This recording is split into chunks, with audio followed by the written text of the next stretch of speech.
back at WNST, Towson, Baltimore, and Baltimore Positive. We are positively making the Maryland Crab Cake Tour happen. I'm wearing my Costas Inn shirt, Dundalk established 1971. I was established in Dundalk in 1968. We're going to be establishing a little place down there for some crab imperial and some fix things, sort of crab soup. It's been a little cold.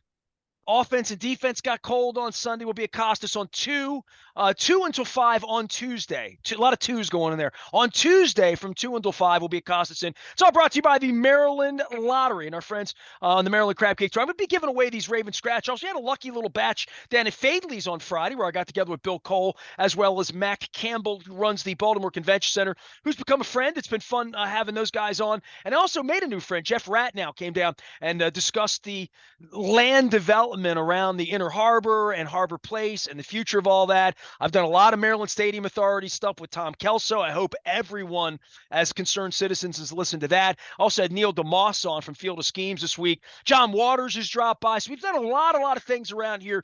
Crab Cake Tour is at Costas this week. Next week, we are at Pappas on Tuesday in Parkville location, right in the area. I got a lot of Towson folks stopping by. It's going to be a good time. Right before Thanksgiving on the Tuesday before Thanksgiving, then the week after Thanksgiving, we are on the road, brought to you by our friends at Window Nation, 866-90Nation. You buy two, you get two free throughout the holiday season, as well as Jiffy Lube Multi-Care, pitching into Maryland, make the Maryland Crab Cake Tour great. So the following week, we're at Coco's on Wednesday, then on Thursday the 30th, we're going to Gertrude's at the BMA with Dan Rodricks promoting his show in the holiday season, as well as on Friday, the 1st of December, going to start the month up at Hollywood Casino up in Cecil County in Perryville. Going to be there giving away Maryland Lottery scratch-offs and chatting with lots of – I have great guests coming up all month long. So wherever you are, come on out, say hello. We're at State Fair in Catonsville on December the 5th. We're going to be at Far and Dotter with Curio Wellness on the 15th.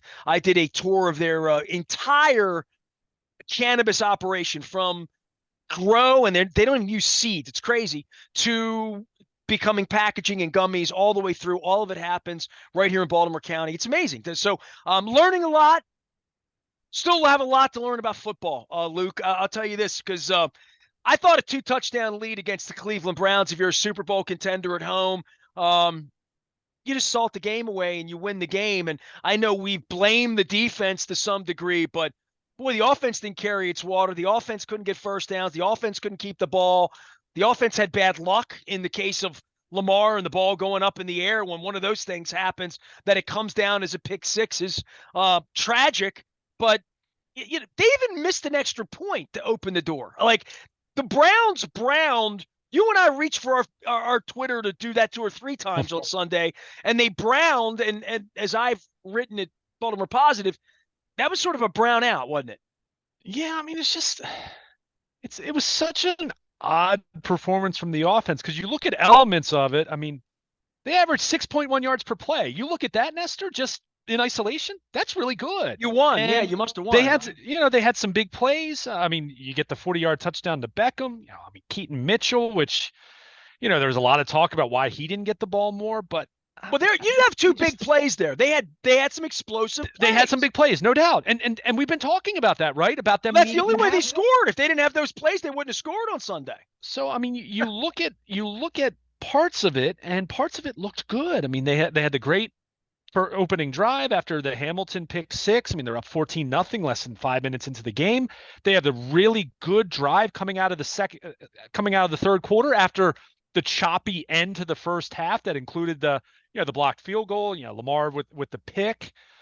So you're feeling good about that, but they went 2 of 8 on third down. I mean, think about it. Their 2 third down conversions were the touchdown to Beckham. And then late in the game, they did convert to, Lamar completed one to Zay Flowers late in the game that felt big at the time, but then the drive piddled out after that. So, there were too many stretches of Sunday's game where the offense just couldn't do a whole lot. And look, this goes back to what I said at the beginning of a previous conversation we had about the defense. It's a really good Browns defense. So I'm more inclined to give them more credit than I am to give the Browns offense too much credit. based on how they performed by and large this season and how Deshaun Watson has performed really since he's become a Cleveland Brown. So, you want to be mindful of that. And, they did lose Ronnie Stanley in the third quarter, which I think, it appeared to compromise, frankly, their confidence to, run the football and try to sustain some drives that way. But, it wasn't good enough over the course of 60 minutes. And you look at it, you say, okay, 31 points on paper, that sounds like a good enough offensive performance, right? But 7 of those came on the Kyle Hamilton pick 6. And then the Gus Edwards touchdown. I mean, James Prochet, old friend, muffs that punt and they get the ball at the 12-yard line. So they were, and it still took him 15 minutes to score. Right. I was just going to say that. And he threw a pick. But basically, they were spotted, they were kind of gifted 14 points almost, by their defense and their special teams, although more so James Prochet just flat out dropping a punt. So you look at it. By the way, is there any rule about spacing you have to give a guy there? I mean, if he does, what do you mean? Space to catch the football, literally, that you can't rub your hands and. I mean, you can't hit him as he's trying to catch it, but if you don't call for a fair catch, I mean, you're going to be lit up. He didn't call for a fair catch. Fair enough. Fair enough. Like, I'm thinking about it and I'm thinking like, no, he just muffed that. I mean, there was nothing. He just flat out dropped that. I mean, he should have fair caught the ball, dude.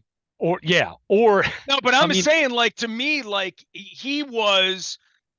The ball hit his hit like off the mask and shoulders, and he was popped. And I was like, "Oh my god!" Like he got blown up. I'm thinking, fair catch. Did he signal? I guess not. Right? That's really the issue there. He should have fair caught. And caught it, obviously. Well, I was just going to say, yeah, you got to catch some. I mean, you can fair catch it and you muff it. That's not going to help. But fair catching it and the guy gets up in your face when you're fair catching, how much space do you get? I wondered because the ball damn near hit him on the back of the head. Who was it was Duvernay who made it down there first? I'd have to, honestly, I didn't get as you and I are talking, I didn't get a chance to review it. Whoever got there real quick is all I'm saying. Like it made me think, was there a flag there? Did he, in real time, I'm like, how did he not fair catch that? He didn't have any space to catch it, was my first thought. But if you don't fair catch, they don't give you space. They blow you up, Yeah.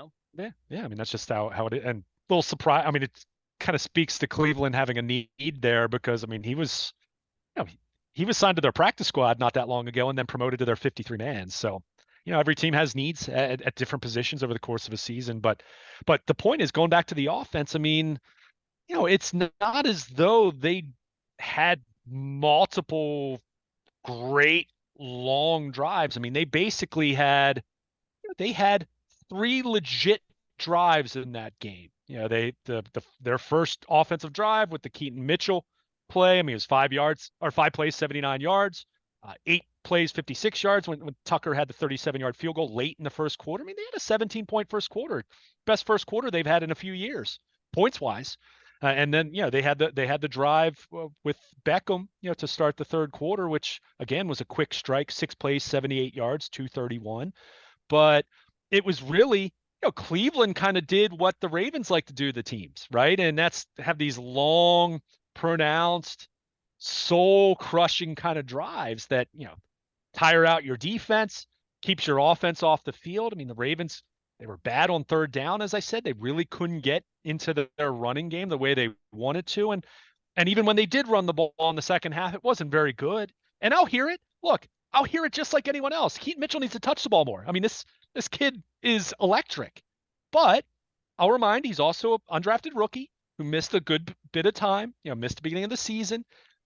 Is he as well-versed in the playbook, in pass protection, blitz pickup, all the different things that even a running back has to be able to do to unseat Gus Edwards. And he's not going to do that because Gus Edwards is a different style of back, obviously. But, that's certainly something that is, it was asked about. And John Harbaugh wasn't going to throw Todd Monken under the bus and wasn't going to throw Keaton Mitchell under the bus if the reason is he doesn't know the entire playbook yet to the degree that he needs to. And to be clear, I'm not saying that is the case. I'm just explaining potential reasons why he might not be out there more. But the point is, they weren't able to sustain drives nearly enough. And we get into this idea of complementary football where your offense helps the defense and vice versa. And there just wasn't a whole lot of that going on Sunday, especially in the second half. I mean, the defense couldn't get off the field.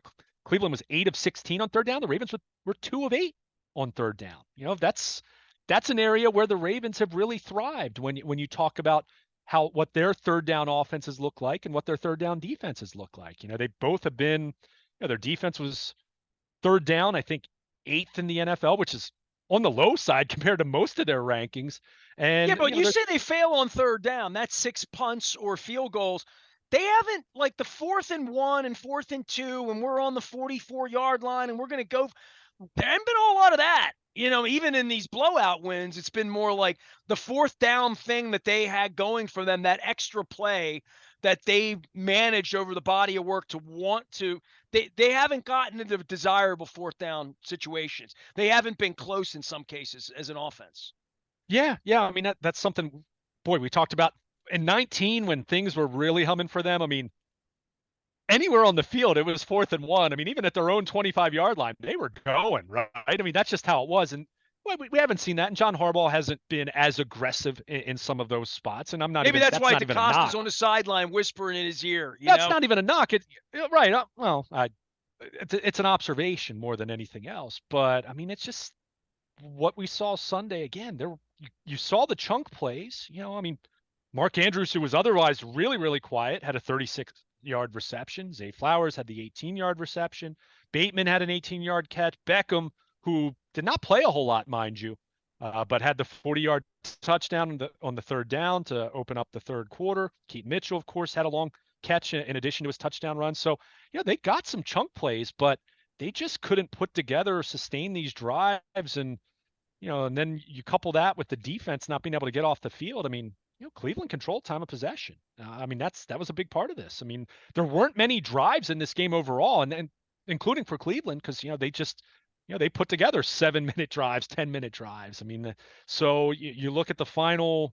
We talked about this a little bit, and some of the fallout leading into Thursday night potentially. I mean, defense was on the field a whole lot, and the offense couldn't stay on the field a whole lot. At times in Sunday's game. So, and again, I didn't expect this offense to come out and march down the field over and over and over against a Cleveland defense that, I mean, most people have perceived the Ravens and the Browns as like Coke or Pepsi in terms of best defense in the league. And, San Francisco might have something to say about that before it's all said and done. But that's been the perception, right? I mean, it's been 1 and 2. I mean, no matter how you want to look at it, DVOA, all kinds of different analytics, yardage, points allowed, all these different things. I mean, they really stacked up one or the other in most categories. So I'm not shocked that the offense didn't, march down the field and score 5 touchdowns against this Browns defense. Well, especially without Stanley and Moses. Let's right. Let's go back to like the team that was on the field 3 weeks ago, beating the snot out of the Lions. Is not the team you have when you take two $20 million players out of it, 2 of your anchor players out of it. Yeah. I mean, Moses isn't a $20 million player, but But Stanley is. I'm saying. No, sure. Stanley and Humphrey. I'm talking about. Oh, right. Well, I was talking about the offense. Sure. Sorry. Yeah. No question.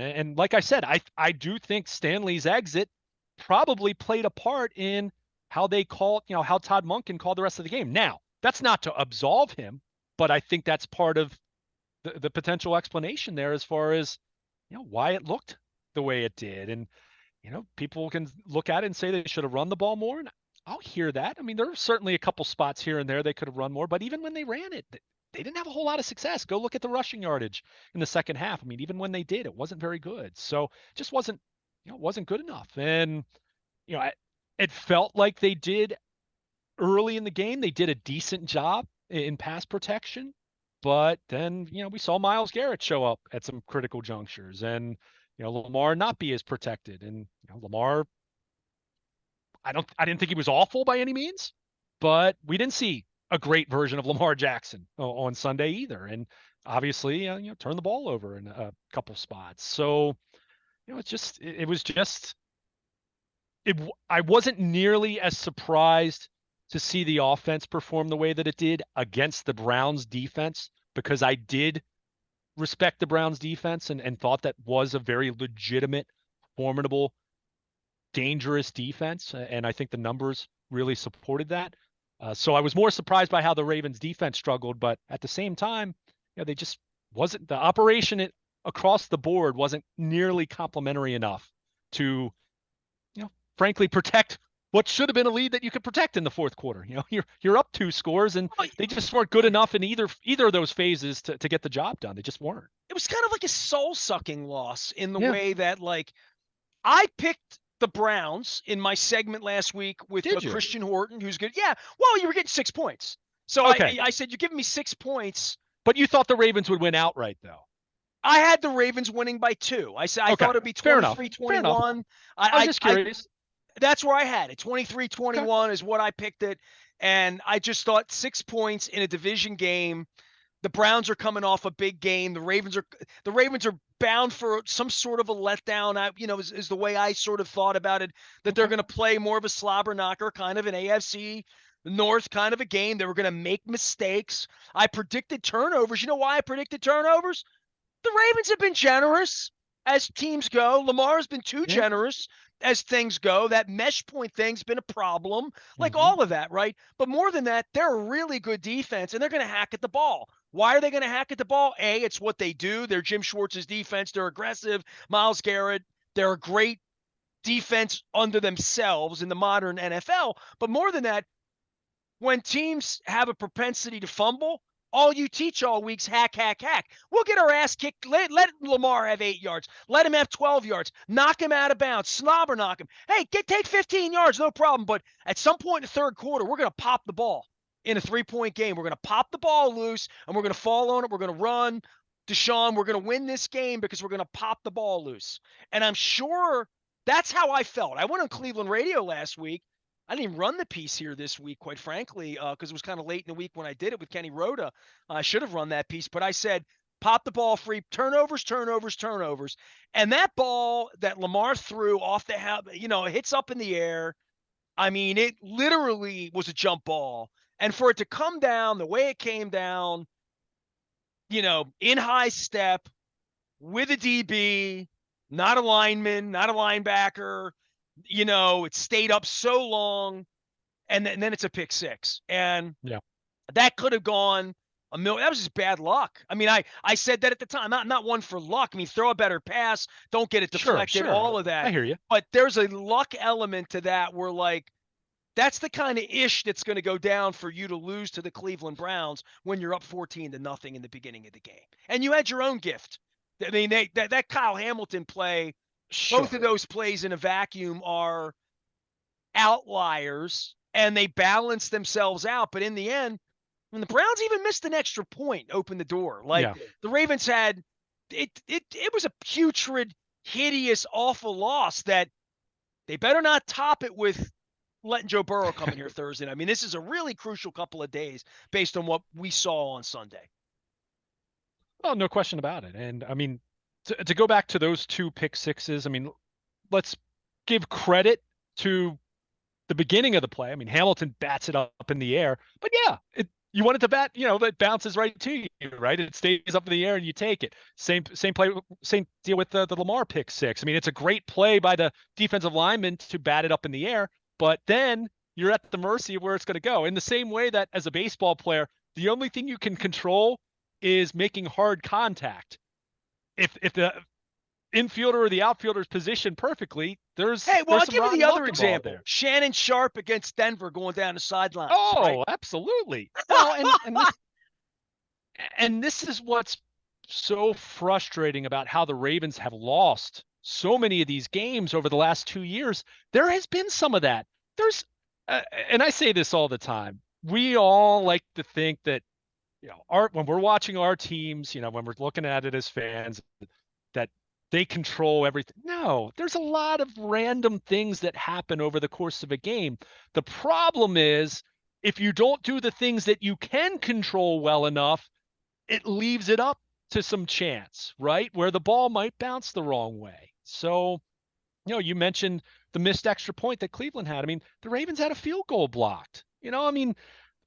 Special teams have not been as good for the Baltimore Ravens this year, which is kind of crazy to say that because we know what it is year in and year out, but it's been a very choppy operation for the special teams compared to their normal standard. So, it's just, they haven't been fine enough in areas where you expect them to be fine. And in these losses where they've had leads and they blow it. I mean, it's just it's as simple as that. So, I mean, it's again, going back, since we started talking about the offense, I can't say I'm stunned by how the offense performed on Sunday. I didn't expect them to go out there and put 30 plus points up. And technically the team did. They scored 31 points, but we know that the offense wasn't responsible for all of that. And I wasn't shocked by that.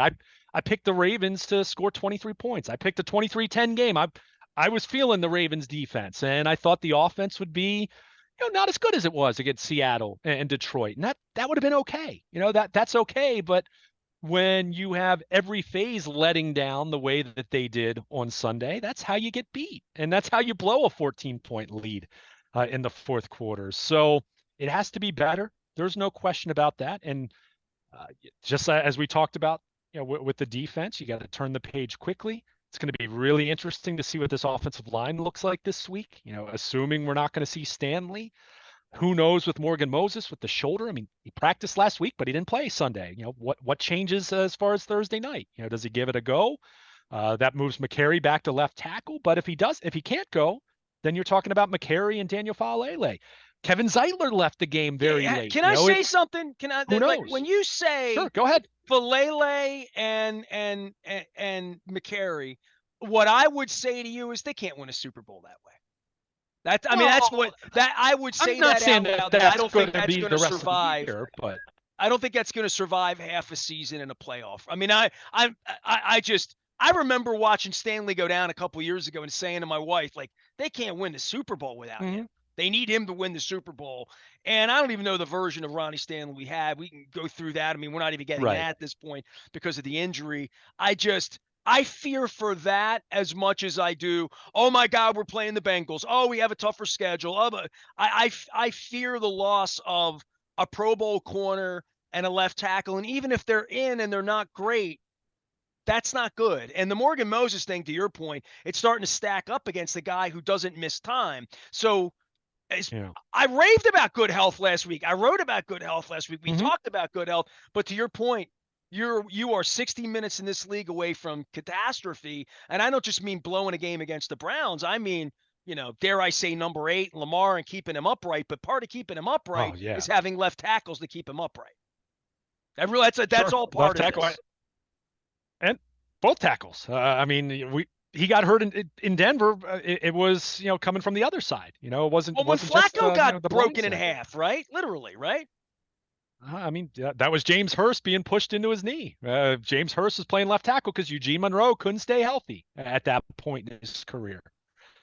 So yeah, I mean, it's it's not sounding the alarm, but there's concerns when you're talking about your offensive tackles and their health. And I mean, with Stanley, I mean, this the same knee that he hurt early in the season. I mean, again, we'll see what the imaging looks like and all that. I'm not going to speculate about how long he's going to be out, but you would think he's at least out Thursday night, right? I mean, just knowing the history of how Ronnie Stanley has bounced back or not bounced back from injuries. I mean, it's just reality of where he's been. I'm not being mean. It's just, it's history.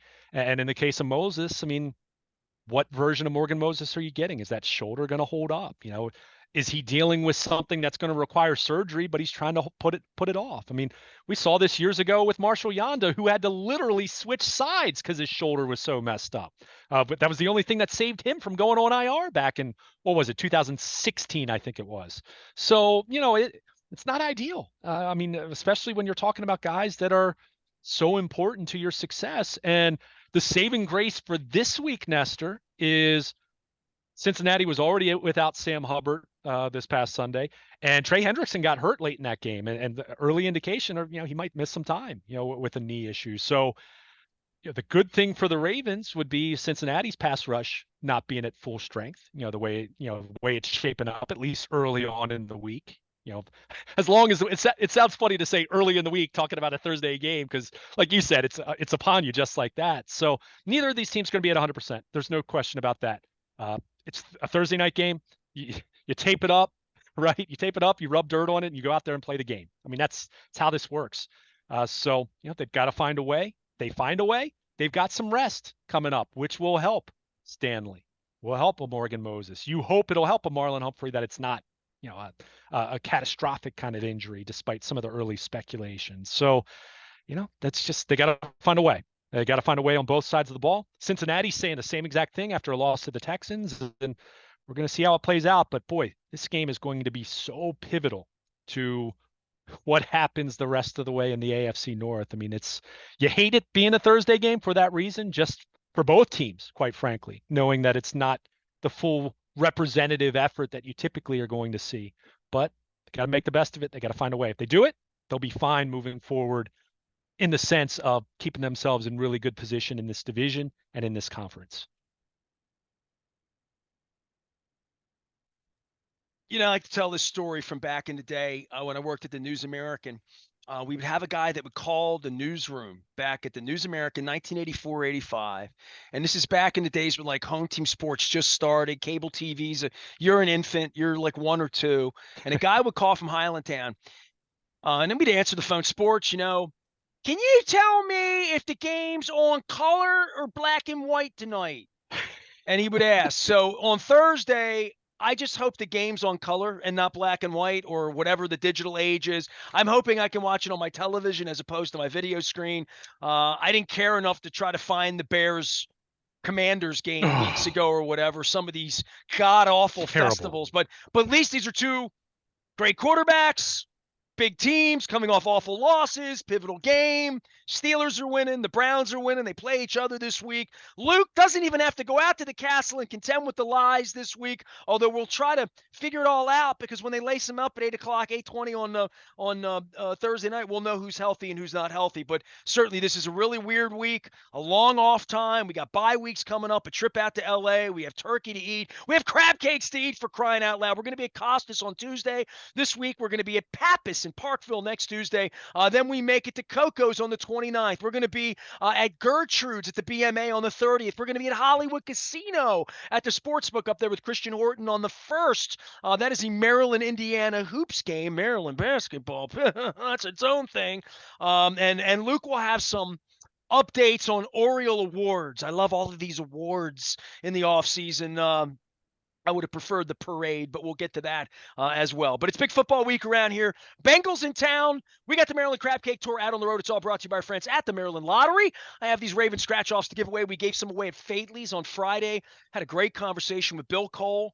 Mac Campbell, who runs the Baltimore Convention Center, who's a lifer friend of Alan McCallum, so he's good people, joined us, and we had some fun. We talked about deviled eggs. You won't want to know the outcome of that. I had some shrimp salad. We talked about all the salads, potato salad, macaroni salad, all those things I don't eat. Only salad I eat is Greek salad. That's why I'm going to Costas this week, going to Pappas next week, Coco's after that. That's the kind of salad I want, Greek salad. Gave me a salad with cabbage up in Philadelphia. Another reason not to go to Philadelphia. Tommy Comwell and the Young Rumblers coming down here on the 2nd, playing the Wrecker as well. So I want to give a shout out to that. Get your tickets. If you want to rock, get over to the Wrecker on the 2nd. Even you young guys, Luke, bring your sister and your brother down here. We'll show them rock and roll's all about. Also, our friends at Window Nation, 866-90Nation. You buy 2, you get 2 free. 0% financing through the holidays there. And I don't want to forget Jiffy Lube Multi-Care because they fixed my oil the other day. Big appreciation of that and all of their work on our Maryland Crab Cake Tour that's taking us everywhere, even to stay fair on the 5th of December. We're even going to be at Far and Dotter. We're going to import a crab cake over to Far and Dotter over in Timonium Road. I have an idea. There was this great crab cake I ate 2 summers ago. It's been like 2.5 years ago. Wow, that's crazy that I had this crab cake, and it was so good that I've been wanting to have it again. And ever since Chad Steele kicked me out, it's on Liberty Road. I used to pass it, and I thought, like, well, I'll stop and get it, but I haven't been out to the castle since, it's been May of last year. So I got to get back out to the northwest quadrant. I've got a crab cake in mind that I'm going to pair up with our friends at Far and Dotter. So there, little breadcrumb there for you. I'm Nestor, little crab cake crumb. We are WNST, AM 1570, Towson, Baltimore. Making it a short week around here and hoping for the best against Joe Burrow. We're going to stay Baltimore positive here amidst all the Purple Madness.